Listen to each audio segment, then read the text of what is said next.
Hello, boys and girls, and welcome to Arsenal TV. This is a special podcast tonight for the Gooner Podcast. I'm with the regular, which is James. How you doing, mate? Good evening, everybody. How is everyone?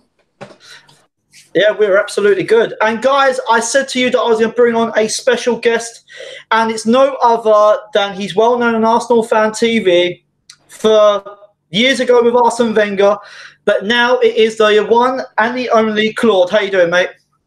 Hello, and thanks for inviting me on. You're welcome, mate. Not a problem. All right, guys, we're going to start off with the reviews. James, what did you make of the Huddersfield game, even though we got 3 points? A win is a win is a win. It's my first thought, to get the winning goal in the 83rd minute and get us over the line with arguably the best player on the pitch. It's a good thing. I think midweek took a lot out of us. And obviously Spurs the Sunday before that, and games like that can catch up with you. But it's just nice to get over the line and get the 3 points and onwards and upwards to Thursday, really. Cool, even better. Claude, what did you make of the Huddersfield game, mate? No, he wasn't Huddersfield himself. Is he there? Hello? Hello, yeah, Claude, what did you make of the Huddersfield game? Not much, really. I mean, it was an awful game, really. I mean, they just came to stop us playing. I don't think they really had any ambition in the game. I'm actually sat next to a Huddersfield fan, by the way. They didn't seem to have much ambition, and I thought we toiled. I don't think we had anything creative in the middle of the park. I think that's where I thought his team selection was wrong. I think we lacked that creativity, and we played three very similar players in the middle of the park, which didn't really get the service to the front two. But we got the winner in the end. It's 3 points. I'll take that. And the only worrying thing is the injuries and suspensions going into next week. Yeah, that's my only concern as well, because we've got Mustafi now suspended, Socrates now suspended. What does Emery do now to replace him? Well, it looks like it'll be Koscielny who will have to play next week, and possibly going back to a back four with Monreal and Bellerin at fullbacks, and probably playing Koscielny with maybe even Kolasinac playing at centre half, or Lichtsteiner at centre half. But it will be interesting to see what he does. Yeah, James, what do you think, mate? What do you reckon that Emery's going to do now we've got Socrates and Mustafi suspended? I think he may well revert to a back four. I think I'd be more comfortable with Lichtsteiner at centre back than Kolasinac, because although Kolasinac has done well in recent weeks, he's not a centre half. I mean, when he was in the Bundesliga team of the year for Schalke as well, and they were playing in Europe and they got knocked out by Ajax here, he's got a lot of attacking intent and attacking threat, but to put him in a centre half might be a bit strange, I think. So I think he may well go for Lichtsteiner and Koscielny. But that also, with that match being away from home, that's going to be a real test. And it'd be interesting to see if we come through that. Yeah, definitely. Do you know what? Even for me, guys, I mean, I've been watching the way Emery's been doing his substitution, and it's worked. But I feel that yesterday's game against Huddersfield, he got the tactics wrong. Claude, do you agree with that, mate?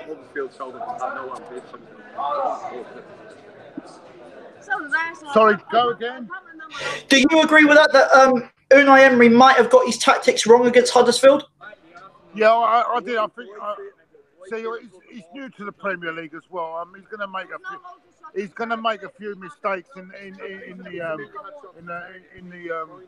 the first. He's going to make mistakes, but I thought he made a mistake yesterday. I thought, as I said, he should have had someone creative on the either Iwobi or Mkhitaryan starting. But we got there in the end, and I mean, I thought to be honest with you, to lose, to get that result was a bonus, really, because it could have been worse. But if we didn't get that result with Spurs and Chelsea, we would have been in a little bit of a mess. But we're all right. We're going to Southampton and go again. Claude, also, I want to ask you, what did you make of the atmosphere at the Huddersfield game compared to the Emirates? Sorry, go again? Sorry, mate. What did you make of the atmosphere at Huddersfield compared to compared to the Spurs game? Yeah, the atmosphere wasn't great, no, but I didn't expect that. People are a bit, take it for granted that that's the attitude of the fans, isn't it? I mean, they take it for granted they're just going to have to turn up and win. I thought you're not going to get the same atmosphere that you got against Spurs. It's never going to happen, but it was a bit flat yesterday, yeah. Yeah, I noticed that as well when I was watching it. James, what have you heard, what do you make about the rumour that's going around about Mesut Ozil at the moment? You don't really know how much is a rumour and if there's any legs to it, to be honest. But if they're targeting and identifying replacements, then I think it can only be a good thing, because to have a player on that wage who's not playing in consecutive games is always signing off with a back injury or backache or something else, it kind of grates a little bit. I mean, going back to what I said before, when the contract news broke about Ozil, the explanation of it will cost us more to replace him, that fell a bit flat with me, because if you're creative enough and you know what you're looking for, you can replace him a different style tactically. I mean, for example, Arsenal are crying out for a winger. You look at Florian Thauvin from Marseille. He scored 11 goals this season, and he's crossing his pinpoint.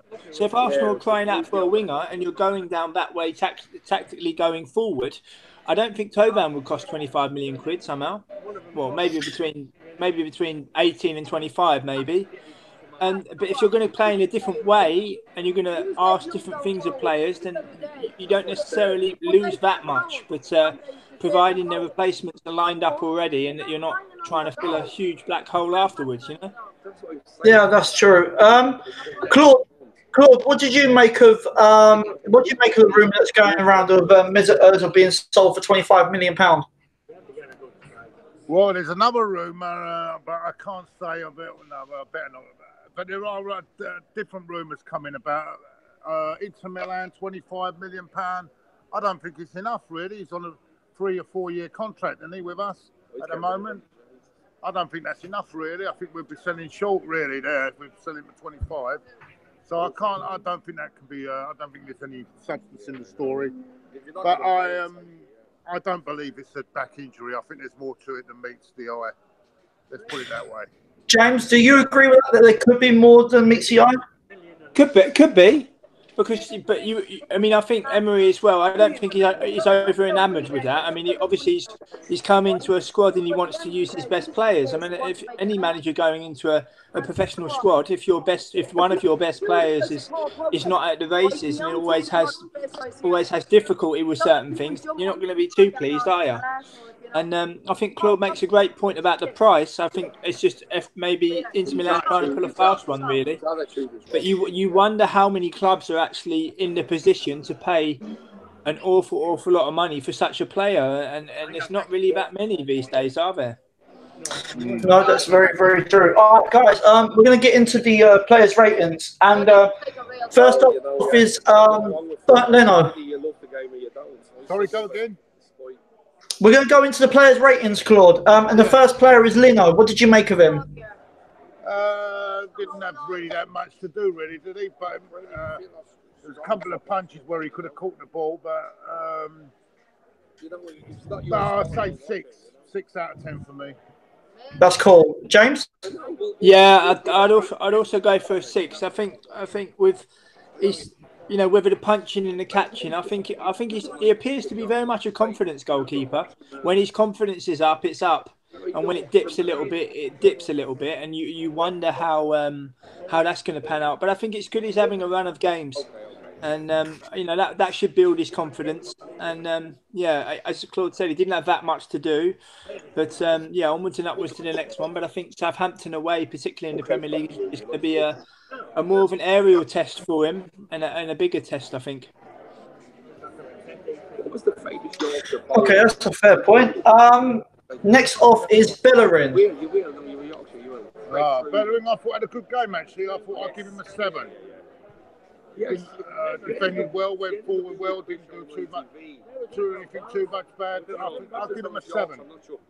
Cool, James. Yeah, no, I think I'd also agree with that. You know, I think he's really benefiting. I know it might sound cliche, but he's got a manager who he understands every single word that's coming out of his mouth. And I'm not saying he didn't understand Arsene Wenger bailing, but obviously when your countryman is speaking to you, you understand everything. So all the minor details and what he's asking of bailing, you're really seeing that on the pitch now.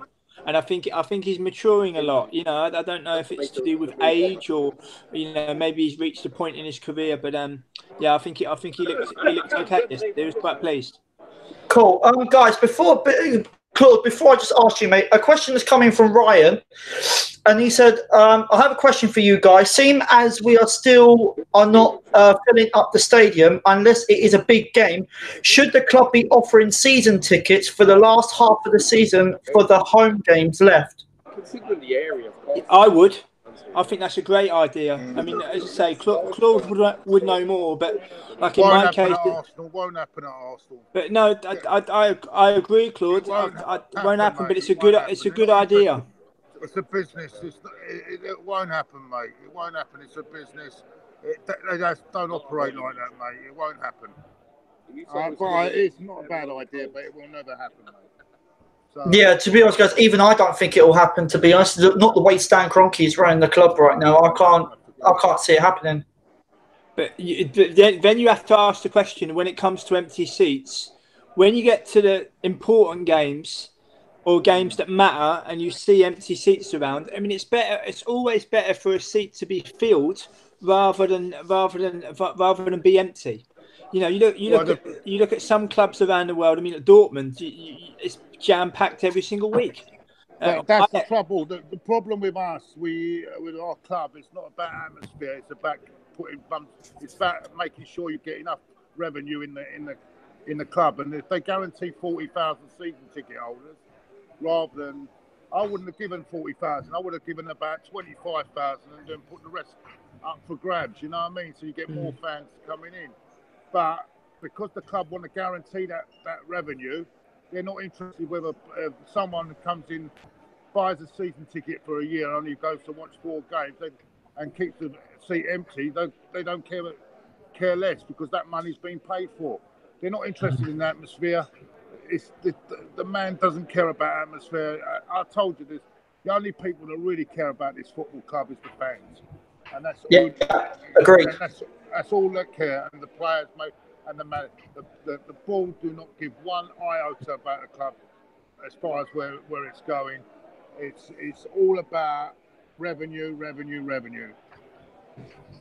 Yeah. All right, Claude, I'm just going to come to you, mate, for a rating for Bellerin. For Bellerin. What did you make of him? I told you 7, didn't I? 7. Yeah. All right, guys, we're moving to the next player, and that's Lichtsteiner. Lichtsteiner's steady, very steady. I'll give him another 7. Didn't put much wrong. I thought he played quite well, actually. 7. And remember, cool. He's a very good player to have in the squad. Very good player. Yeah, his experience, Claude, is second to none. You know, to go into that. What he done at Old Trafford was a moment of genius when he went down with pretending to be injured. That was a moment of genius from him because they were just getting a bit of a hope in the last minute, and he just slowed them down. It was fantastic. What he done there was absolutely fantastic, and I wish we're starting to learn. We're starting to learn to play these games, and I mean, you sorry to hear me say, because we were totally naive under Wenger. We would never done that under Wenger, that's for sure. Anyway, yeah, but that's true. I wonder if someone like Wenger would have entertained the notion of bringing someone like Lichtsteiner in. I mean, the man's a born winner, and exactly. it's just the simple things. I mean, people laud our new signing Torreira, who has been tremendous. But I also think Lichtsteiner as well, in the way that he fits the pieces in the puzzle, just the simple things. And we've missed that in the back 4. And as Claude says, we're starting to get it going again like that with that kind of, especially with his attitude. It's probably the reason for Bellerin's improved form as well, if you think about it. Yeah, that's what I think as well, because he knows he's got competition. Yeah, exactly. So I think it's been a good signing for me, for nothing, for free. It's been a good signing, and he's added experience, and we're doing all right. We're doing all right. 21 undefeated. We can't complain, can we? No, certainly not. Yeah. James, did you also give Lichtsteiner a 7? I've just been so enamoured with him. I'd rather to change it up a bit. I think I'd give him an 8. I think That's just a fair to change, offer. with his attitude in particular, to go from Lazio to Juventus, he could have gone wherever he wanted. He was a free agent, but he wanted to come to Arsenal. He wanted to offer something different, and that's exactly what he's doing. And we're really benefiting from that. And I think as you go into the latter stages of tournaments, hopefully, and the business end of the season, that knowledge of game management, specifically from him, is going to be a big plus. Yeah, definitely. Okay, the next player is Mustafi. Claude, what did you make of him? Mustafi. Yeah. Can we pass?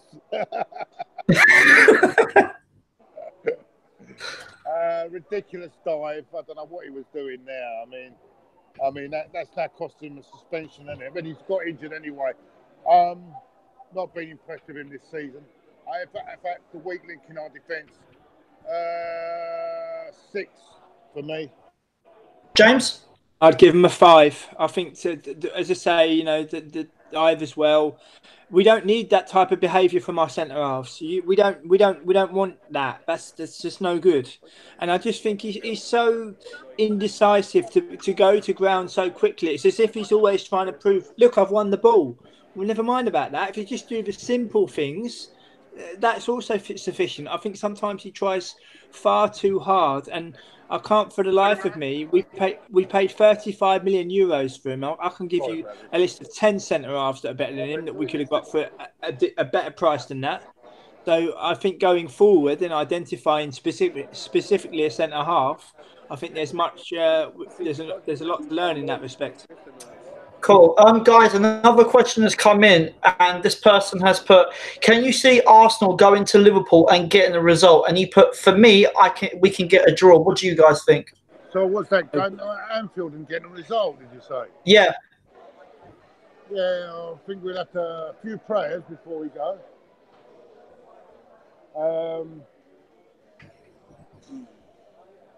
Listen, we can get a draw there, I think. You never know, you know what I mean? They might rest a couple, because they've got Man City a few days later, so it might rotate a bit. So that might be a chance for us there to get something. I wouldn't be surprised if we got a draw there. If we pull out all the stops and get a point, that'd be as I said, if we win the next three and get a draw at Anfield, I'll take that. Yeah, I'll take that as well, actually. James, what do you reckon, mate? Do you reckon we can get a draw or get actually 3 points at Liverpool?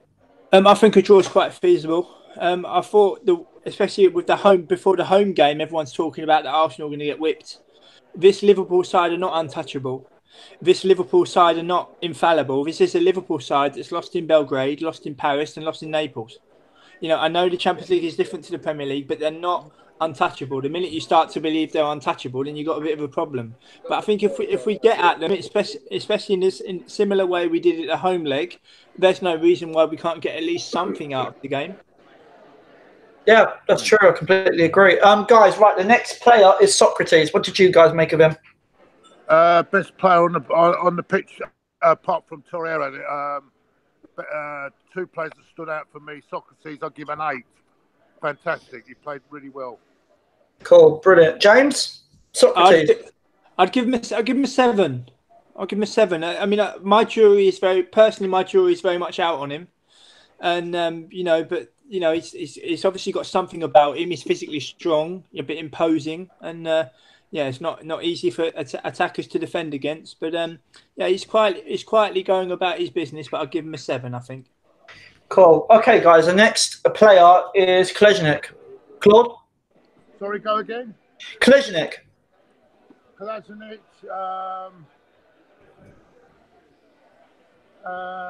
Average game. 6. I'll go 6. Not too bad. Not great, but not too bad either.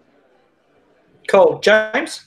I'd give him a 5, but I honestly think, having watched him live against for Schalke against Ajax here when they was in Europe, and seeing him play on the wing, I think that's maybe something Arsenal could explore, because I'm not saying he's a poor defender, but I think you'll get more out of him if you played him on the wing, especially going forward. And I just think yesterday at times, I don't know if concentration also plays a part, and passes being a bit bitty. I'd give him a 5, I think. Cool, that's a good shout. All right, guys. The next person is the 19-year-old Guendouzi. Hello? Yeah, sorry, Claude, you're still there, mate. Yeah, it's Guendouzi. Guendouzi. Not the greatest of games. I thought it was all right. I'll go 6. Cool. James? Yeah, I agree. I think 6 is a decent shout on this one. He's still very, very young and very tenacious.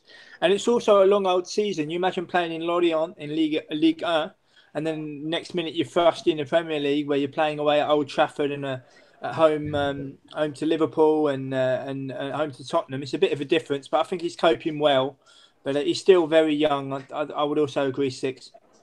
Cool, that's good. Shout, guys. Lucas Torreira. Torreira, 9 for me. 9. I thought he was up and down all on. I finished off with the goal, getting down the end. I go 9 for me. Absolutely, probably the best player on the pitch.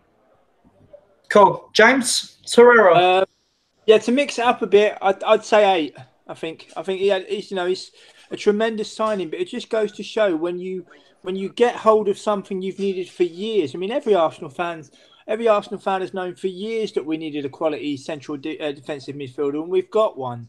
And we haven't just got one who's just filling a gap. We've got one who's showing his muscle and showing what he's all about so quickly. I mean, if you think of his experience in Serie A with Sampdoria, he's been through that Italian school and he knows taking the knocks and that. And he's just a fantastic addition, and the best is yet to come. And to chip in with the odd goal as well, especially with a goal like that yesterday, he's full of confidence, and he's proving a pivotal part of the team already. Yeah, do you know what, guys? Lucas Torreira has got 4 man of the match performances within 5 games. Just goes to show what confidence can do, eh?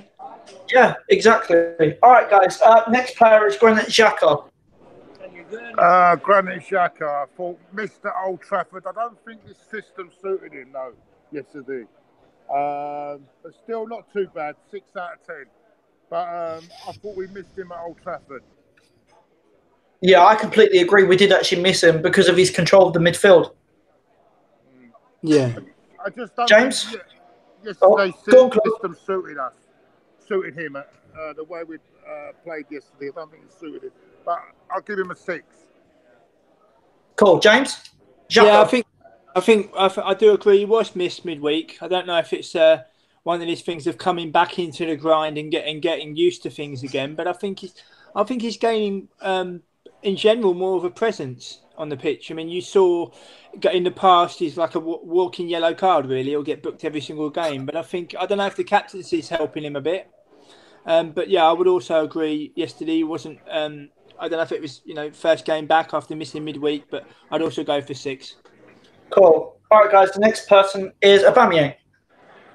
Aubameyang got the assist for the goal, I suppose, but I don't think it's fair really, because I don't think the service was good to him, and the system didn't help him because he didn't get much service today. So I had a good chance in the first half that he missed. But overall, I'd say, as he got the assist, I'm going to give him a 7. Yeah, that's a good shout. James?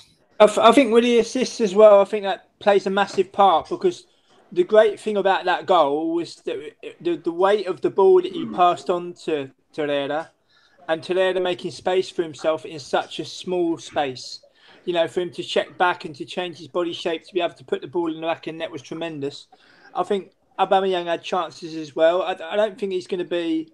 Claude makes a great point about the service, but he is going to have games like that, But then again, he'll have games like Tottenham where the ball comes across, he'll hit it instinctively, and it will be a goal. I would go for an 8 in this instance. Cool. And last but not least, guys, is Lacazette. Well, he come off half time. He look like he's carrying an injury. I don't know how bad it is. I'm hearing reports that he could be out for a while. I'm not sure. Does anyone know any different on that? Yet to read anything, Claude. Sorry? Well, I haven't read anything of note to highlight what exactly the problem is at the minute. No, neither have I either. I think he was carrying a knock anyway, and I think maybe affected him. That's why he was taken off at half time. I'm not going to judge him really. All I'll say is I'll give him a standard 6 for that. Yeah, that's cool. Yeah, because I know he recently came back from a groin injury, didn't he? Yeah. So that might have took its toll on him and probably might have come back again. So I don't know. I think the physicality of the matches as well against Tottenham and Man United have taken their toll. And I think he's taken a toll on everyone. Definitely. I think he also pulled out of the French squad when he was called up due to niggling injuries. So I think that plays its part. Exactly. And I think it's... Claude, I just want to ask you, mate, what did you make of that offside rule that was against Lacazette, even though we all know it wasn't?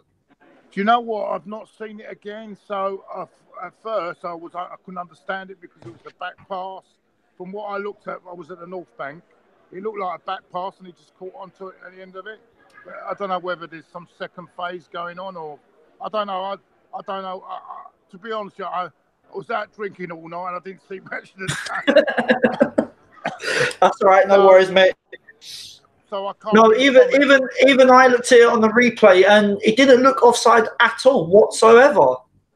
So what did the experts say on it? The panel or whatever, match of the day panel.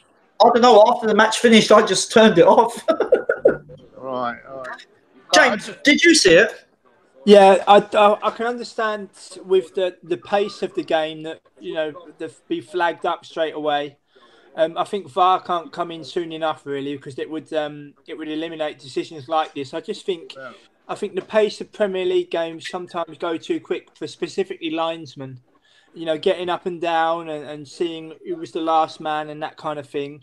So human error, you can't. But you're going on about VAR. But if you had all them incidences together yesterday, we had 7 minutes, didn't we? With all the injuries and everything. Can you imagine how many minutes we'd be? You'd have half an hour injury time, mate. Yeah. I'm not. That's a good point. They say as well, Claude, that the review decisions would take less than 30. Well, they say it would take 30 seconds on average, but you just don't know, do you? Claude, what was you going to say, mate? Takes him 30 seconds to walk to the screen, doesn't it? Anyway, yeah, I know what you mean. Yeah, I get you. Yeah. But sorry, what were you saying else? What else was you saying there? Hello. No, yeah, Claude. I was going to say, what else was you going to say before James interrupted you? Sorry, my apologies. No, what was I talking about? The VAR. Yeah.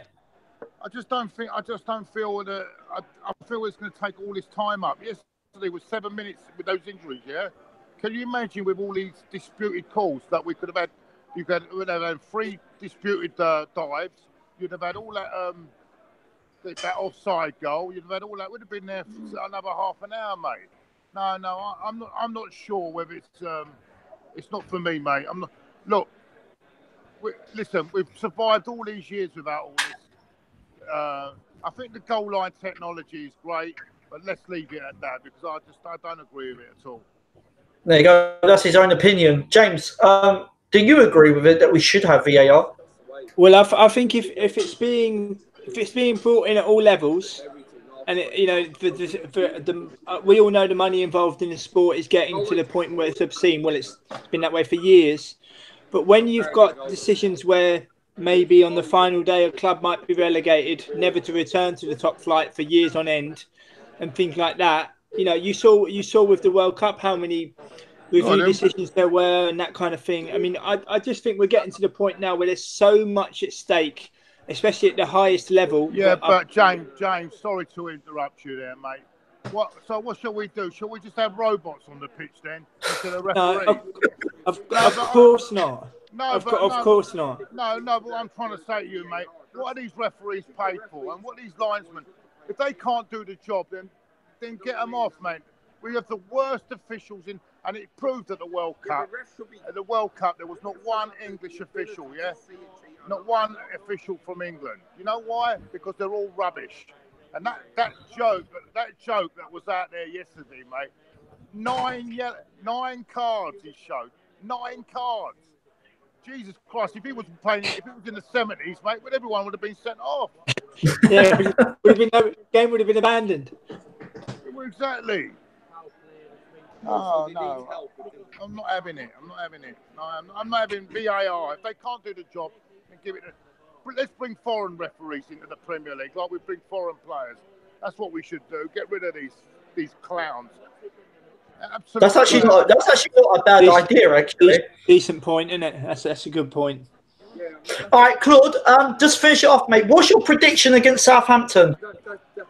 I think we'll win, but I'll have to see what the situation is with the team. Hopefully a 2-1 win. Let's hope we can win 2-1. Cool, that's good. James, what's your prediction, mate? I think that it may well be a draw. I think Southampton's first game under Hasenhüttl, I think he's going to demand a lot of them. I think their crowd will be up for it because they're in a bit of a dip. Southampton do have some very good players as well, and they're bound to put in a performance sooner rather than later. And I think we've got to match that. So my underlying feeling, I think it's going to be a 1-1 draw on Sunday. Oh, don't say that. Oh. I hope I'm wrong. I hope I'm wrong. I hope you are wrong. Our record's not great there, is it? No, that's a very good point, Claude. And also as well, you know, with their first home game under their new manager, you know, the crowd's going to be up. All their players are going to put in a performance sooner rather than later. And they've got some good players as well. And I just think it's going to be a 1-1 draw. Anyway. See, do you know what? I actually think we're actually going to win. I actually think it's either going to be 2-0 or 2-1. Hey? I actually think, no, Claude, I was just saying, I actually think that it could possibly be a 2-0 win or a 2-1. Well, let's hope so, yeah. Let's hope so. And either way, if Emery wins it or draws it, it equals George Graham's record of 22. Yeah, brilliant, that would be great. That would be amazing. That would be great. Absolutely.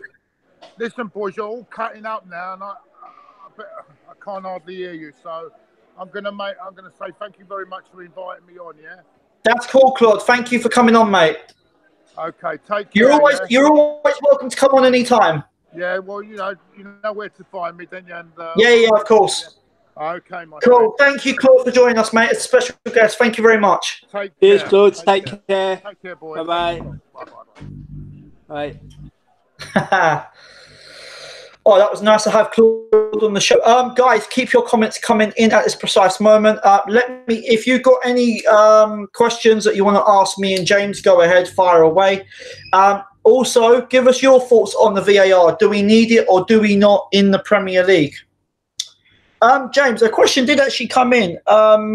Would you actually, well, he put, if we're going to challenge for the title, we need to bring Ben Chilwell, Dembele or Martial to really challenge. Do you agree with that?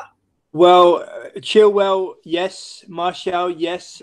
With Dembele, he was the former manager of Ajax. Peter Bosz was manager of Dortmund, and Dembele was at Dortmund then, and he wouldn't turn up for training.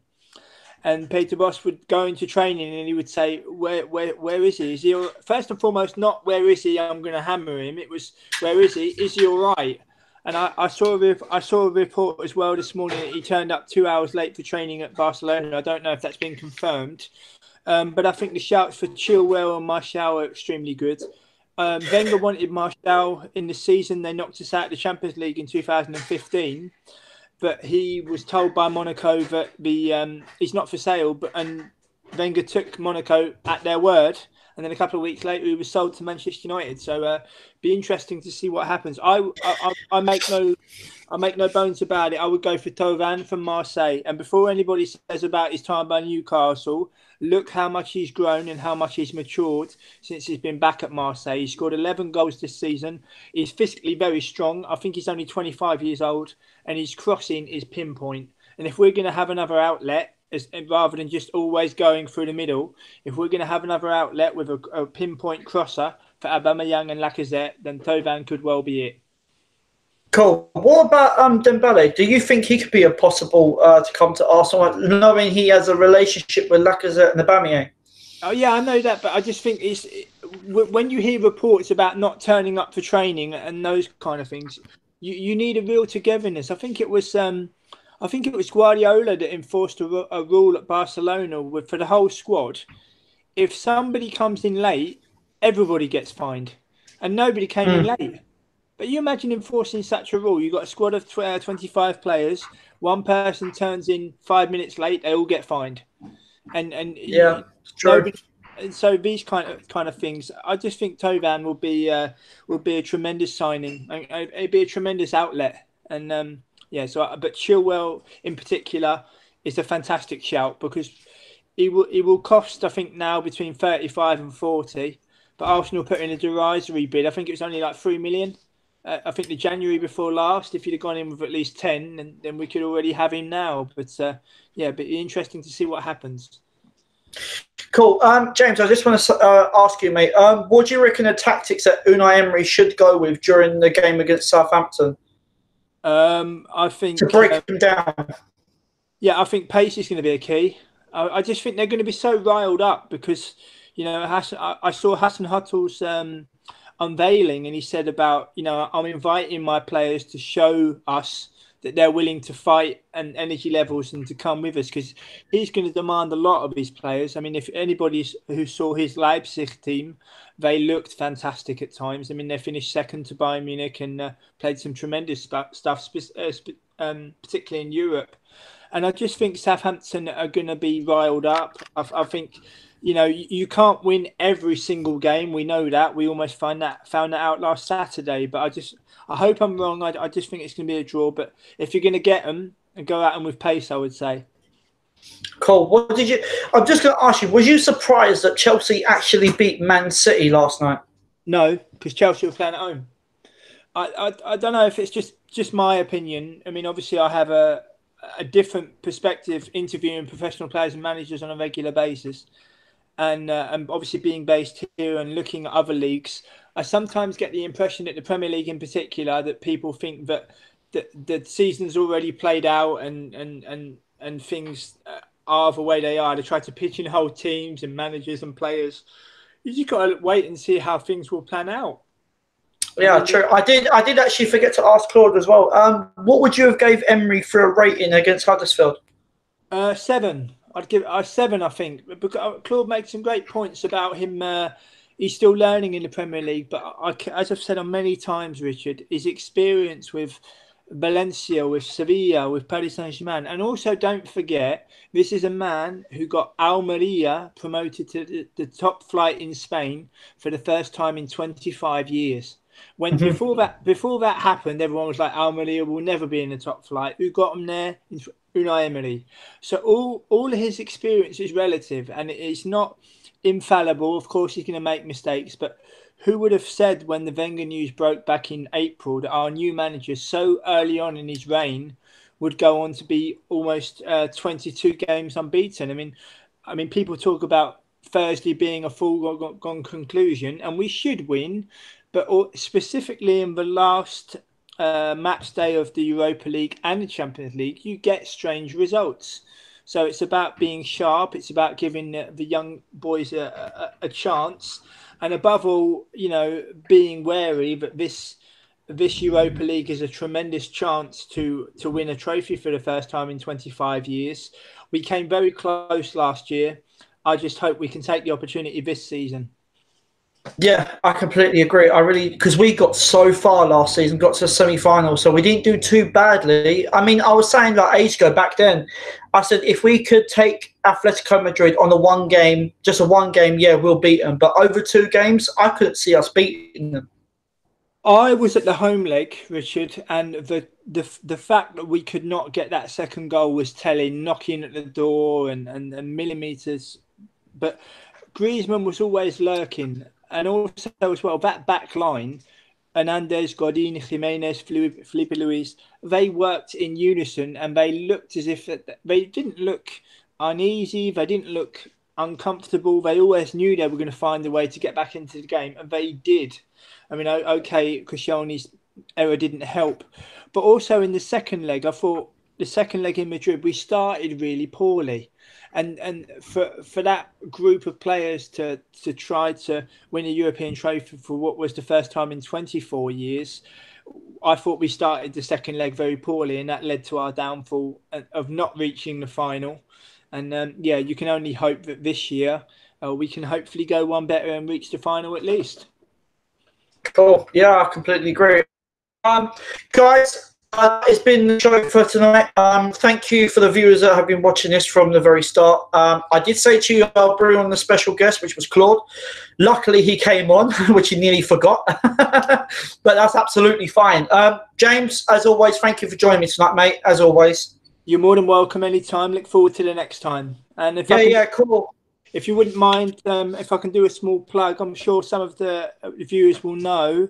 I interview professional players and managers on a regular basis. So on the link of my Twitter at JamesRoweNL, you can check out my interviews for World Football Index. I've spoken to the likes of Danny Cowley, Graham Potter, Ricky van Rollerswinkel, and recently also the former Liverpool striker David Ngo. So there's published twice a week with new interviews. So if people are interested in that, they're more than welcome to have a look. And I'm always open to any feedback.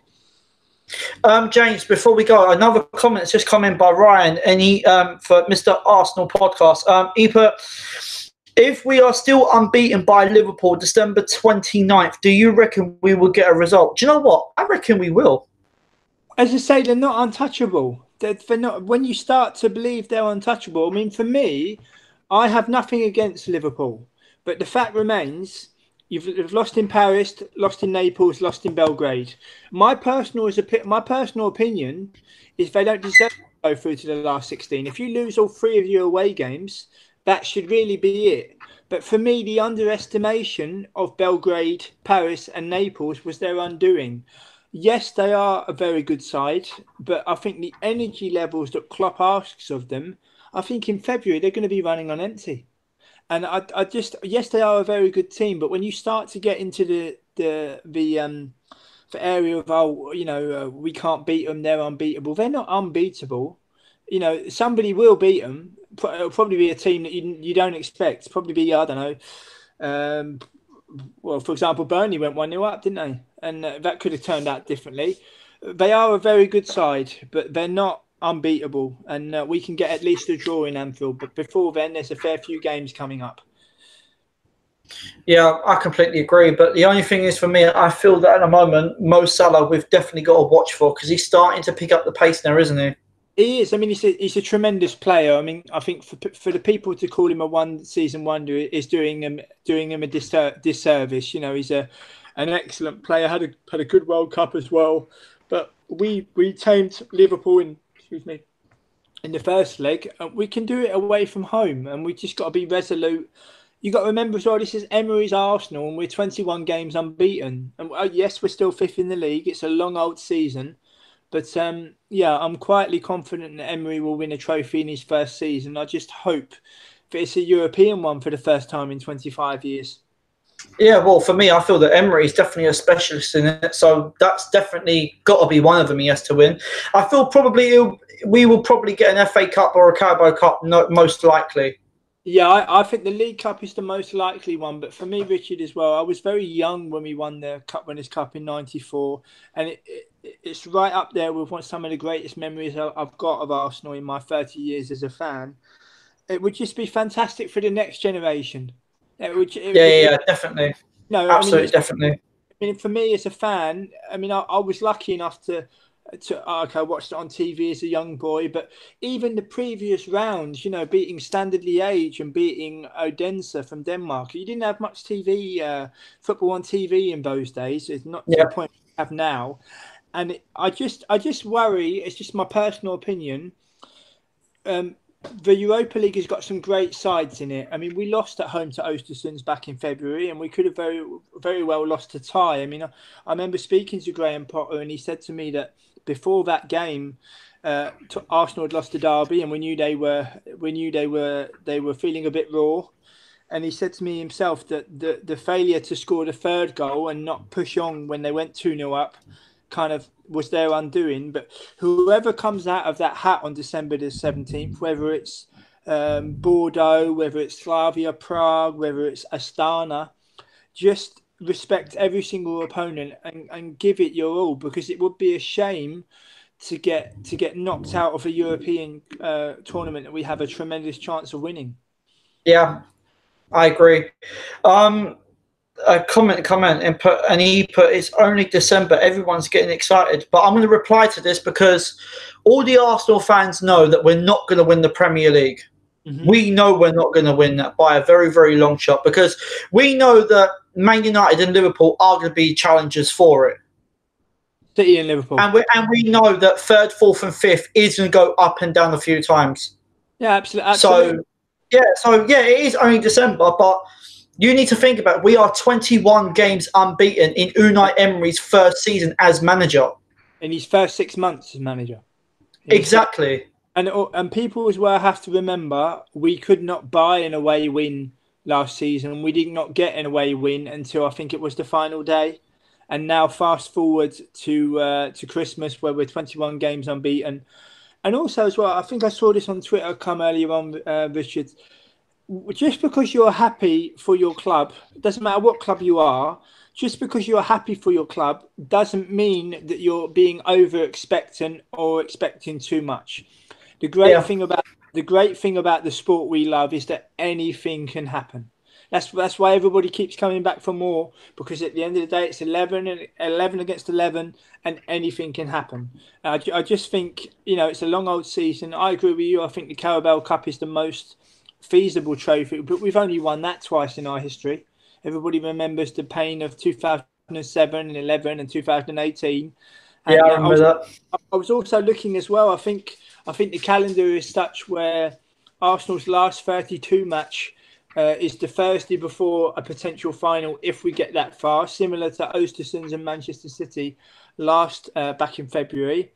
But we just got to take it as we find it, and above all, we've got to enjoy it. It's great to see Arsenal fans with smiles on their faces. It's great to see the conversation being only about football, which is really what it should be. Yeah, completely agree, mate. 100%. And I know Ryan just put also this time next week, Emery could equal the break of George Graham's record, which we did mention that, didn't we, at the start of the show? Yeah, no, that would be a tremendous feat. Graham won a trophy in his first full season. I think Unai Emery will do the same, but also he can't be underestimated in the backroom staff and the players. He's come to Arsenal so determined to succeed. He hasn't come here to mess around. And your point, I think, after the Tottenham game we did, where you'd break open his contract and give him a 5-year, I think that's good. But Arsenal have seriously got to think about breaking that contract open sooner rather than later, because if they don't, you just never know what's around the corner, do you? No, that's very true. Even though we've got injury problems at the moment in terms of we've got suspensions at the minute in terms of Socrates and Mustafi. They are going to be a massive miss if Emery wants to play through at the back. That's going to be a massive miss. Yeah, but let's see what happens. Yeah, absolutely. I mean, as you say, you can't win every single game you play. You got to be realistic. I wonder if he would look at the reserves as well. I know Ballard has been doing well as a defender in the reserves. Is it not possible to give him a run out? There is also another one, Medley, as well. Yeah, Zach Medley and play well, and he didn't do too bad in, I think it was the Carabao Cup. And we just enjoy it. It wasn't too long ago where there was in-house fighting and bickering and all these kind of things, and you don't get that anymore. I mean, the most important thing is the club. The most important thing are the fans, and it's good to see Arsenal riding high. Yeah, exactly. I completely agree, mate. This has been the happiest that I've actually been as an Arsenal fan ever since everything what happened with Arsene Wenger. But I'm quite happy the way Emery's going and getting the best out of these players, and that's what we want to see. Well, I mean, I think it's a very shrewd choice. I mean, I didn't advocate Emery. I didn't forget about him, but my choices were a little bit different. But he's writing his own chapter in his history of Arsenal. Yeah. My choices for replacement for Arsene Wenger was Carlo Ancelotti was one of them. Yeah, he was my first choice. Yeah, I was also thinking of Simeone. Yeah. And Allegri. Yeah, those were my three. The four that I advocated was Ancelotti, Simeone, Allegri, and Jardim. And Unai Emery's been doing a tremendous job. And long may it continue. Yeah, cool. All right, James. Thank you for joining me tonight, mate. No problem. Guys, I will leave Claude's Facebook in the description, and also his Twitter as well. Also, James, I'll also leave yours in there, mate. Okay, nice one. And thank you for joining me, guys, and making this thing. Guys, people that are watching, make sure if you are new to the channel, make sure you do hit that subscribe button, make sure you hit that thumbs up button, and make sure you leave your comments below. The next video from me will be the podcast, will be the preview for the Catterbag game on Thursday, but my preview will be coming out on Wednesday, and then Thursday night will be the players' ratings, and then I don't think I'm doing a podcast show not until probably after Southampton game, most likely. Okay. So so James, as always, mate, thank you for joining me. Also, if Claude is still watching this, thank you for joining me, mate, tonight, and we are out of here. You're welcome.